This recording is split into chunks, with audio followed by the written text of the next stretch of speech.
Empire.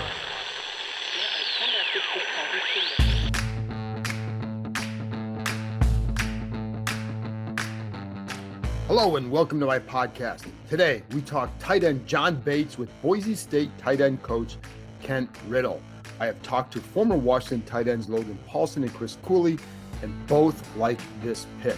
I've talked to someone else in the league who felt Bates would help but wasn't enthralled by him. Riddle knows him well and can provide insight into what he was like at Boise. When you talk to their position coaches from college, they obviously will say good things about them, but they also know them very, very well. So focus in on the things that he talks about, what he did well, and why he thinks he has a shot to become a good player in the NFL. Right now, that's what we're looking at. It's all projection and it's all speculation. With the NBA playoffs in full blossom, don't forget to check out the daily fantasy site monkeyknifefight.com.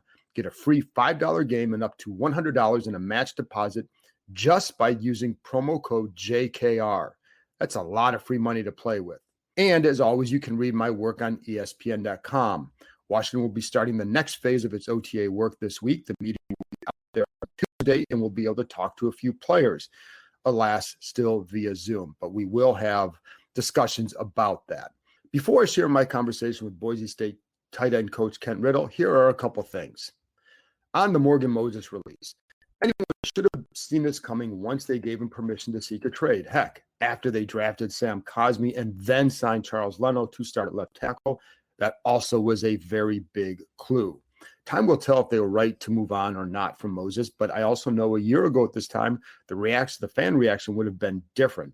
Moses was coming off 2 subpar seasons for him, and a lot of that can be traced to having subpar off seasons. When he's had good off seasons, he's followed that with really good seasons. But the point is, the reaction would have been different. And I think if you're being honest with yourself, you would agree. I talked to one executive for another team who said the market was depressed for Moses in part because the word was he wanted an extension on with 2 years left. That's only partially true. Moses' side did approach Washington this offseason asking about an extension. He wanted to finish his career here, but they were told no for a simple reason. He had 2 years left on his contract, and they did not want to set the precedent of extending guys that early. It wasn't necessarily because they were thinking of replacing him. I don't think they didn't have any idea that Chicago would draft a tackle and then release Leno.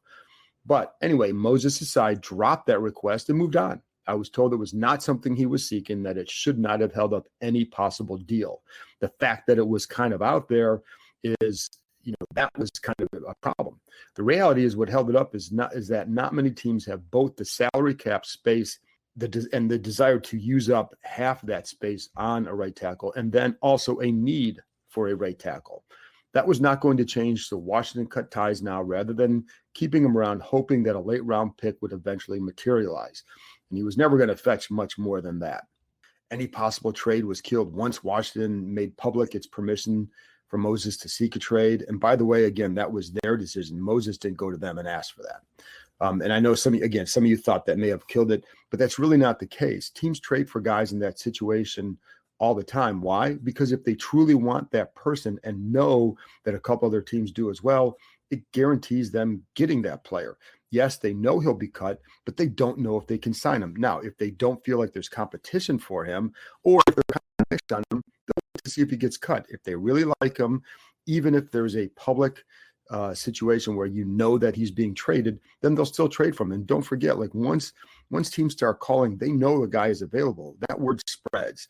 So, but again, the key is how many teams are interested in them, much more so than, they made a public plea or demand or whatever it is. And so that really is what determines the trade value. And, so anyway, just wanted to say that. Moses' side did contact the other 31 teams to let them know his status, that he did not want a new deal. Shouldn't be a holdup. I do think he'll get signed pretty soon. A handful of teams had already contacted them as of Friday morning. He can obviously still play, and as long as he continues to have good off seasons, he'll no doubt help another team. I mean, again, Moses was a good player this past year. And I think he's also good in the locker room. And I think one of the things that I saw him develop in over the last couple of years was being a veteran voice for some of the younger guys. He tried to help Dwayne Haskins, but it wasn't just Haskins. There were other young guys that he would talk to as well. And that's always a beneficial thing. This does put pressure on Cosmi to produce. The few teams and experts I talked to were somewhat mixed on him. I know some people who weren't high on him and felt he was a, quote, traits player, someone whose workouts were better than his tape. Others disagreed and felt he could be good because of those traits and that he was a willing worker and had a very strong work ethic. And, you heard Logan Paulson on him talking about him on my podcast a few weeks ago. If you haven't, go back and listen to that one, because Logan was very detailed in what he liked about him. Washington will be more athletic on that side for sure. It'll take a minute for Cosmi to develop because that's what happens. This is clearly a case of looking long-term and building that offensive line, and a sign of where Washington feels it's at in its roster building. They definitely believe they can win the NFC East, but in trying to build a roster that can do more, moves like this get made. Again, time will tell if they're right to have moved on from Moses. And really, it wasn't even just about Cosmi. It's really about getting Leno. Once they got him, that was it. So while I say Cosmi replaces indirectly, it was Leno that pushed Cosmi over to the right side and made this a possible move. So, but again, I think I told you this before, when you have a coach who is the de facto GM, oftentimes they're going to keep a guy like Moses because you want to win now. This is definitely looking down the road a little bit more. And hopefully Moses latches on with a good contender. I've always liked the guy I'm dealing with him, and I think he'll go on and play several more years. Finally, many of you probably heard that the team let their front desk receptionist, Miss B.J. Blanchard, go a week ago after 28 years with the organization. It's not a move that will help or hurt the football product, and it's not a national story. And they have the reasons for any personnel decisions, and apparently the position is being eliminated. And I think some people internally will handle the duties. They're not going to replace her. Whatever. But what I know is, and this is just in gathering what you do as a reporter, you gather information, you talk to people, and her popularity, and I knew this over the years, that her popularity with players was through the roof. It's why the Coolies organized a GoFundMe account for her. She handled requests for players. She reminded them of things they had to do, organize fan mail, etc. She was like a de facto, she was their quote unquote, their mom in the organization. She instantly knew the voices of players and alumni when they called. It's a connection that mattered to many. Again, the team has their reasons for every move and operate as they see fit. I'm not here to criticize or bash that. My only point in telling you that is that it's one that stung a lot of, certainly probably a lot of current players and a lot of ex-employees. It will be interesting to watch the OTAs over the next few weeks and then the minicamp to get a feel for how guys develop and where they're being worked, etc. We did not get this opportunity last year, and of course, neither did the coaches, which is vastly more important than us seeing them. But it is fun to see, and it's fun to see certain guys, how will De'Ami Brown look against, certain corners, etc. I'll be curious to see how Jamin Davis's role, how that evolves over the spring and the summer and what they ask of him. I know the team feels like he has position versatility and can play the mic. I know some other teams who weren't sold on that idea and feel he's just best left outside. One team I talked to who felt this way did like what he offered. This person just felt it would take being in the same system for a couple years for him to elevate to playing a mic position more, certainly full time. And I think the idea here was probably to integrate that slowly and allow him to maybe play that in certain packages much more so than as a full-time player. And that's where they like the versatility. And again, if nothing else, he can help outside and as a nickel defender. So that versatility will still matter. And he is athletic. So, but it's fun to see guys like that. That's what this time is for, to see who does what in the spring, and then how they look differently in the summer. And I always go back to Terry McLaurin. In the spring, what I remember with McLaurin is he was not beating the corners. He would go up against Cromartie a lot in practice. And Cromartie always seemed to have a read on where he was going. And one of the things that Cromartie talked to him about was how he felt like he kind of ran his routes at one speed. And so it was kind of easy to pick up on things. Well, you come back in the summertime, and during that interim between the mini camp and the training camp, McLaurin worked on that. And it's incredible. I don't think I've seen a guy develop quite as much from the mini camp to the training camp as McLaurin did, because once he got back, he had changed the way he ran his routes a little bit, enough to start to really beat guys in training camp. And that's when you knew this kid's going to be special. So that's the kind of things you start to look for during the spring and into the summer. Finally, they released Josh Harvey-Clemens last week, the former safety turned linebacker. Shouldn't be a surprise at all. He opted to sit out last year because of COVID, and while his reasons were understandable, the bottom line is that a coaching staff and now a front office that didn't draft him moved on from him. Had he missed because of an injury, the same thing would have happened. Because again, they don't know him, and I'm not sure that he really fits exactly what they want anyways, because he was never going to be a guy who was going to be a full-time linebacker. I'm also not convinced at all that he would have made the roster last year. So just a procedural move, and everybody moves on. Anyway, that's it from me. After this break, I'll be back with Boise State tight end coach Kent Riddle, talking John Bates, why Riddle thinks that Bates could be more productive in the pros than he was in college. I'm Amanda Klutz, Broadway actress, dancer, and celebrity trainer, and I partnered with Equinox to create a custom AK rope class. It's a rhythmic group fitness experience, and music is an integral component. Jump and sculpt using the rope in ways you've never imagined. It's time to get back to moving our bodies. AK Rope, my signature class, now available at Equinox, is a safe, fun, and positive way to do just that.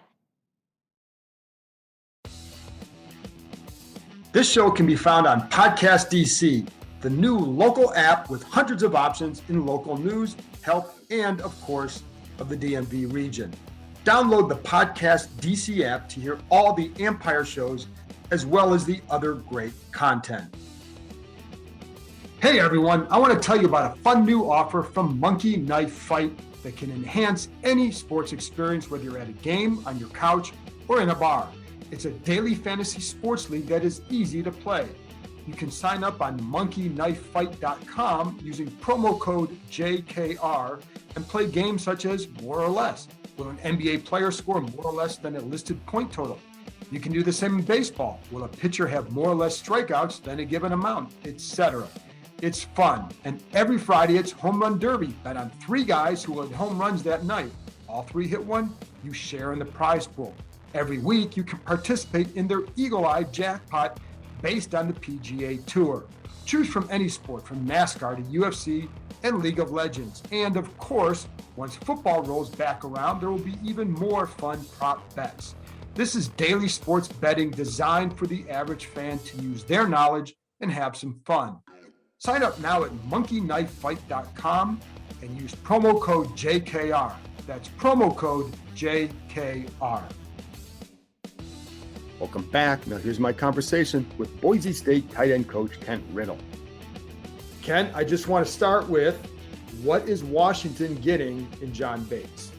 Well, they're getting a guy that's going to be a professional. He's going to show up. He's going to be prepared. He's going to work hard. He's going to bring a lunch pail mentality, to it.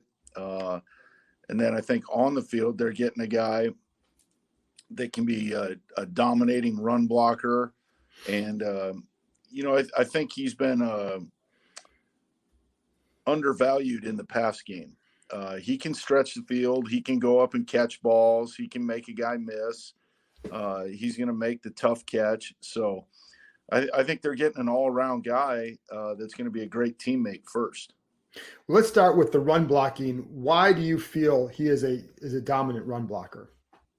Hey, he's got the size and strength, but he has excellent fundamentals and techniques. He has does a really good job with his hands, great footwork, rarely gets caught out of place. And then I think the preparation, understanding what he's going to get and how to execute his assignment is a big part of that too.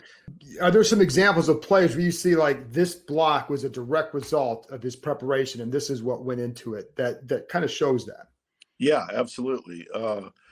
We still use a lot of his stuff as our training stuff. So, but I'm excited for him and excited for Washington and what they're getting. And, you talk about watching him as a blocker, and some of the clips that I'd see, he also is a guy who blocks to the whistle as well. Oh yeah. He likes to finish. Yeah. Yeah. Definitely. I think he takes pride in that. And then, as a blocker, when you watch him too in pass pro, the footwork, the hands and all that, because size is one thing as a tight end. We've seen a lot of guys who have size at tight end who can't block for anything. So why, how does he work on that aspect of his game that it made it so important and big for him? Well, I think it comes back to the team first mentality. Everybody wants to catch 100 balls a year, but the reality of it is there's not that many balls that go around, for everybody to do that. So it's how can I impact the game? What can I do to make myself the best all-around player I can be and go work at it? And I think that's what he's done, since he's been a freshman. I mean, he's always a guy that was like, what do I need to do to get better? Help me get better. So it's not like you had to go to him and say, hey, you're going to be a blocking tight end. Did he kind of understand that right away? Because I know he redshirted. So was it something that he knew right away, or did you have to kind of sell him on that a little bit? No, he was always a guy like, hey, what do I need to do? Like, whatever gets me on the field and gets me more action, then whatever I have to do, I'll do it. Was there a game that stood out for his blocking, or is it? I mean, I know he's a good blocker, but was there one in particular that just kind of jumps out for you? I think probably the Air Force game in 19 would be one. Maybe the Marshall game in 19. Shoot, the Air Force game in 20. He makes our offense was based around having a tight end that could do a lot of different things, and he certainly was a guy that could do that. So I would say most games, really. How was he? A lot of the stuff I'm going to see as in line. How was he just out in space as a blocker? Really good, really good. He understands, what his strengths are and making the defense play to that. He's not a guy, if he's blocking a DB, that's going to go run and attack him. He's going to make that guy come to him and be bigger than he is. And you start off too with a guy who's going to be a worker. Mm-hmm. What are some examples of that? Because, we're always going to hear that, but what did you see of him as a worker? What were some of the extra things that maybe he did that separated himself? Well, he was a guy that always showed up prepared every day. And that started with, the night before. He'd say, hey, can I get the game plan, the ready list? What do you think about how this guy's playing? Is he a read guy? Is he a gap control guy? Hey, I noticed when he does this, he changes his stance a little bit, or whatever. So I think it was really in the preparation that shows that. And then if there was something to work on the field, he'd stay and work as long as he needed to work on it. Before the draft, what kind of sense did you get from other NFL teams? Obviously, these guys liked him enough to take him in the fourth round, but he also seemed like he was a little bit under the radar for some other folks. I think that was probably as much a media thing as anything. I mean, right. Certainly had the indication that by the end of the fourth round, he'd be gone. So that was you got that all along? Yeah. And, I mean, there's always a chance it goes a little higher or a little lower, but I think had Washington not gotten him where they did, there were a couple other teams coming up in a hurry that may have gone that way.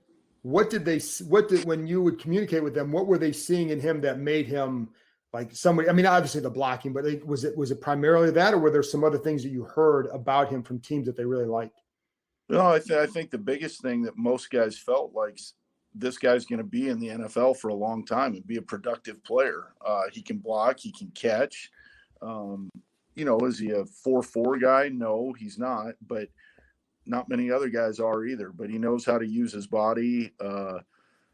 He's going to be a guy that you want on your team, and he's going to contribute for a lot of years. As a pass catcher, and you brought up, and again, one of the things that jumps out with him is that he has a wider catch radius, maybe, is a way to describe it. Do you agree with that? And, what did you – yeah. Yeah, he's a guy. I mean, if you watch all his catches over the years. I mean, he's a guy that can go up and get it in traffic. He can go down to the ground and get it. Yeah, if you throw it near him, he's going to come up with the ball. And you said maybe maybe a little bit undervalued. Is that maybe the style of the offense? Is it just more receiver based, or why would you say that part of it? Well, some of it we used him in protection because that's hard to catch. Yeah.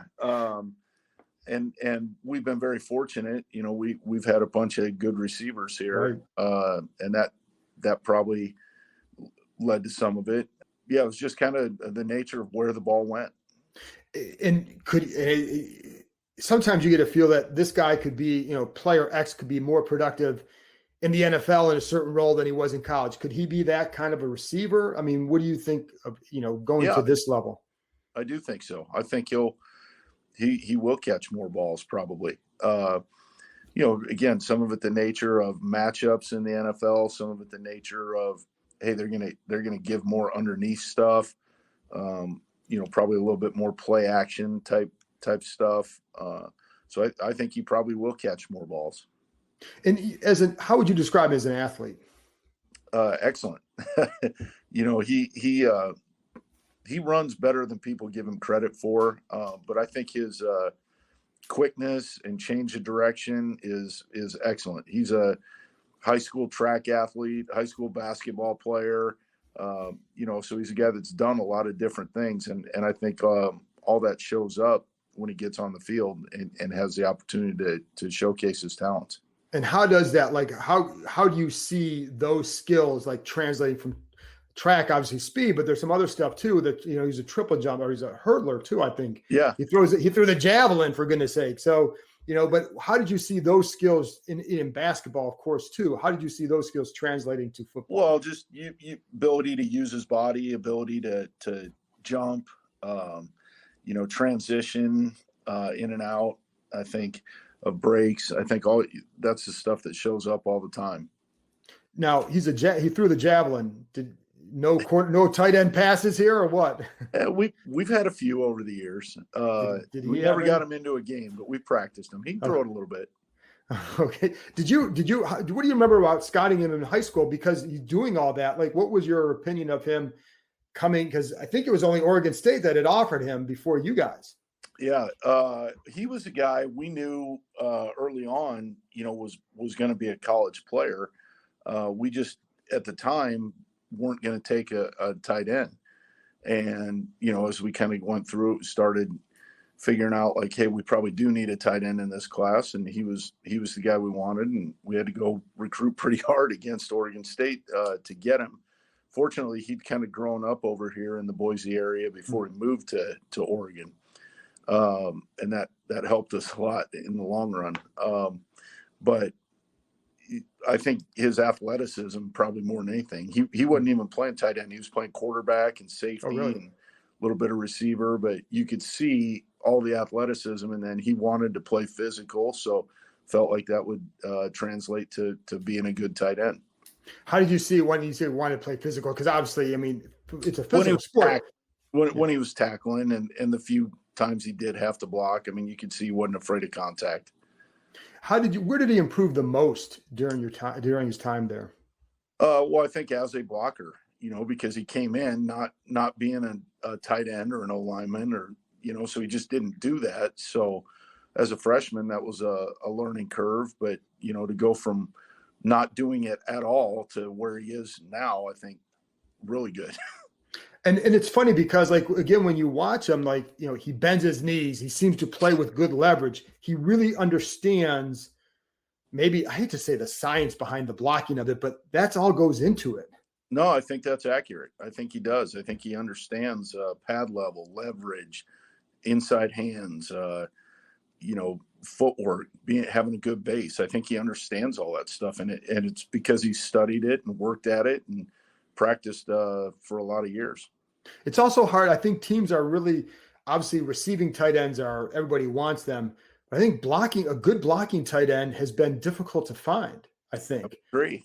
Yeah. Yeah, I would agree. Especially a guy that, you know, he's lined up really in every position, on the ball, in a wing, in the slot, outside. He's done all that. And A lot of guys only do, one thing or another. And I think that, and most of it is not lining up and blocking at tight end. Right.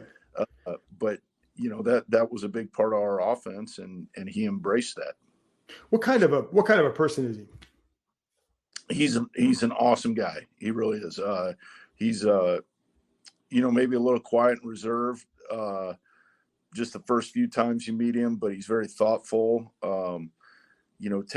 Takes ownership of everything he does and tries to do it to the best of his ability. But very loyal guy.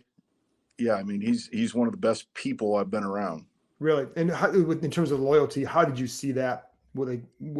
Well, I think probably there's no better example than he missed the last 2 games last year because of COVID. And a lot of guys in his situation, knowing that he was going to be a draftable guy and all that, would have been like, hey, whatever. I mean, he was fighting to get back on the field. Like everything he could do to get back out there and finish with the team and play for his brothers. And I think that probably exemplified it as much as anything. And then, just a guy that'll call and check on the coaches, or, how you guys doing? How's everything going? I appreciate all the things you've done for, that kind of stuff. And it certainly comes from his family too. I mean, they're the same way. They're unbelievable people, and very fortunate to have been around all of them. When he's trying to come back from the COVID, how hard was it for you guys to keep him back? I mean, and did he make it a harder decision than it needed to be? Well, at the end of the day, it was a yes, no thing. I mean, you don't meet the protocols, but right. Yeah, we certainly would have loved to have had him. It might have changed the outcome. So there you go. Well, anything else you want to add about him? No, I mean, he just, like I said, I think you guys will be excited about the guy that's going to show up and have that blue collar mentality and not just talk about hard work, but actually show it and do it. And he might not show up in the stat book at the top of it every game, but if you truly watch what he's doing, there's no question he'll impact that offense. Ken, I appreciate you joining me, man. This is great insight. Absolutely. Anytime, anything you need.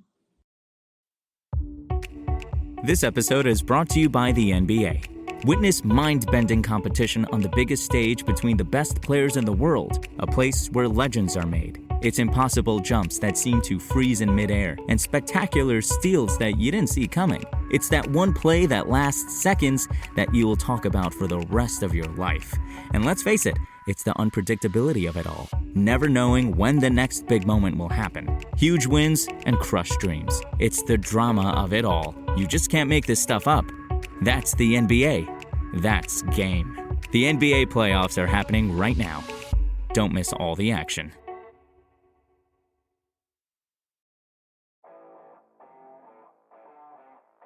Hey, this is Joel Corey from Inside the Cap. I know you're enjoying the John Keim Report, which gives you insider access to the Washington football team, everything you want to know, which is going on with the Washington football team.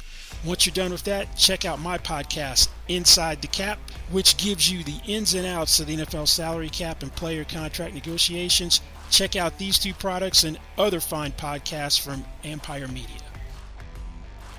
I'm Byron Kerr, your host for the Curly W podcast. Join me on the Curly W for the very latest on the Washington Nationals. We'll give you an inside look as to what's happening with the Nats right now and give you also a chance to visit with Nats players and coaches, present and past, to tell you what it's like and what they hope to accomplish with the Nationals.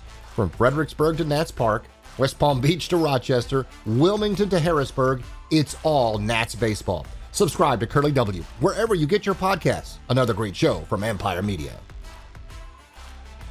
That's it for this episode. Thanks for joining me, and thank you, as always, for listening. I'll be back with another episode Tuesday night, talking about the OTAs, what we heard from players afterward.